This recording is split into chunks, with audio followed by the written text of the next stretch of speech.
Assalamualaikum warahmatullahi wabarakatuh. Perkenalkan, nama saya Farah Amalia Putri dari kelas 1A Program Studi S1 Seni Tari. Di sini saya akan menjelaskan isai yang saya tulis dengan judul Tari Bedaya Ketawang. Tari Bedaya Ketawang merupakan suatu tarian yang berasal dari Jawa Tengah, tepatnya dari kota Surakarta, yang dianggap sakral sebagai lambang kebesaran raja. Tarian ini adalah tari tradisional keraton yang syarat makna dan memiliki hubungan yang erat dengan upacara adat, religi, serta percintaan Raja Mataram dengan Kanjeng Ratu Kidul. Tari Bedaya Ketawang dianggap sebagai bedaya yang tertua, dan tari ini dijadikan kiblat dari tari bedaya yang lain yang lebih muda.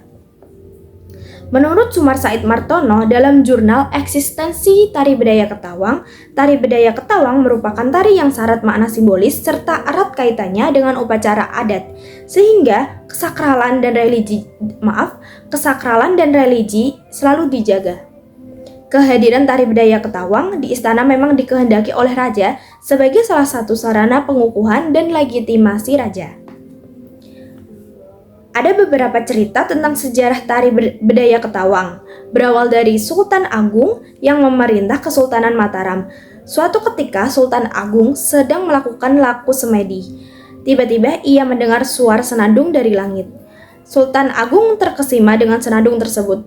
Ia kemudian memanggil pengawalnya dan menjelaskan apa yang terjadi.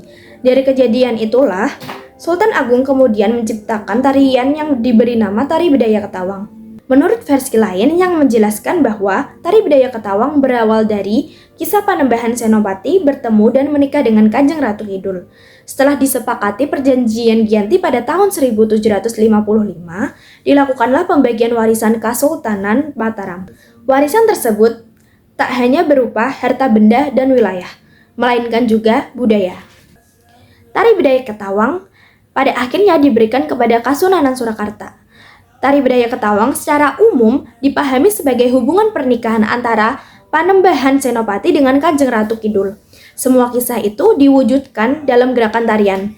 Adapun kata-kata yang terkandung dalam tembang pengiringnya menggambarkan curahan hati Kanjeng Ratu Kidul kepada Panembahan Senopati. Tarian ini biasanya dimainkan oleh 9 penari wanita. Menurut kepercayaan masyarakat, setiap pertunjukan Tari Bedaya Ketawang ini dipercaya akan kehadiran Kanjeng Ratu Kidul hadir dan ikut menari sebagai penari ke-10. Dalam mitologi Jawa, 9 penari Bedaya Ketawang menggambarkan 9 arah mata angin yang dikuasai oleh 9 dewa yang disebut dengan Nawasongo. Sebagai tarian sakral, ada beberapa syarat yang harus dimiliki oleh sang penari dan harus ditaati. Syarat utama adalah penarinya harus seorang gadis suci dan tidak sedang haid. Jika sedang haid, maka penari tetap diperbolehkan untuk menari dengan syarat harus meminta izin kepada Kanjeng Ratu Kidul. Dengan dilakukannya caos dahar di panggung Songgo Buwono, Keraton Surakarta. Syarat selanjutnya yaitu suci secara batinnya, dengan cara berpuasa selama beberapa hari menjelang pergelaran.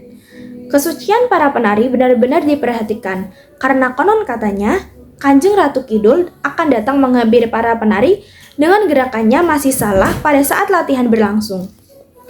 Hingga sekarang pun, tarian ini tidak beralih fungsi seperti tarian sakral lainnya. Tari Bedaya Ketawang, selain memiliki fungsi hiburan, tari ini juga berfungsi sebagai tari upacara untuk penobatan raja maupun untuk memperingati hari ulang tahun penobatan raja. Lalu tarian ini ditarikan untuk sesuatu yang khusus dan dalam suasana yang resmi. Sekian penjelasan dari saya.